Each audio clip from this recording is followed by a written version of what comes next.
শালার মশার গুতানিতে এই ঘরটাতে তো আর থাকা যাইতেছে না। কিতারে কিছু কইছ? হ্যাঁ কইতাছি তো। কিতা কইছ দেখিছেন আরেকবার কই। শালার মশা সন্ধ্যার থেকে আমারে কামড়াইতাছস, একটু চিপাই গিয়া ব। শালার মশা কারে কস, এমন জায়গাত কামড় দিমু হইয়া যাব তোর লস। চুপচাপ মুহের ভিতরে আঙ্গুল বইরা বইয়া থাক, দিস ইজ আমাদের খাওয়ার টাইম। বেশি কথা কবি দিতিব তোর ফাইন। ফাইন? কি আর ফাইন দিতাম আমি? আমরা তোরে যত্ন সহকারে কামড়াই দিমু, এরপরে ডেঙ্গু ম্যালেরিয়া হইব, তোর হগল তাতে ফুটকি মেরা যাইব একবারে। শালার মশা কয় কিতা?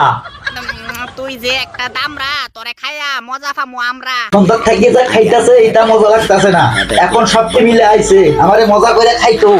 আসলে তোর রক্তটা হইছে তাজা তাজা, তোরে খাইলে আমরা পামু মজা মজা। তোকে মজা দেওয়ার ফোন মারে, আমি সন্ধ্যার থেকে পাইতাছি সাজা। তোর বেটা সাজা পাওয়ান লাগেনি, সব যাইব গা, বাইরে গিয়া একটু টান দে গাজা। সারা দিনে দুই লেখাইতাম বাইরুছি তে নাটক মারা। আরেকবার কামড়াই লইস, থাপা দিমু না, ডাইরেক্ট দিমু পা। এটা তুই তুই আমডারে ফাড়া দিবি, তোর ফুটকির গাদির ভিতরে অকনে কামড়াই দিমু দাঁড়া। ওই বেটা কিতা কস উল্টা পাল্টা কথা? আমরা উল্টা পাল্টা কথা কইতাছি না, তুই উল্টা পাল্টা কথা কইতাছ বাতা ফোরা।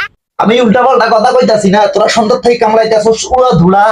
এটা তো কিছুই না, তোর আরো কামড়ানোর দরকার আসলো। কালকা তুই আমার শ্বশুর রে মারছ, বেড়া জানস নি মরতে মারতে কতটা কষ্ট পাইলো।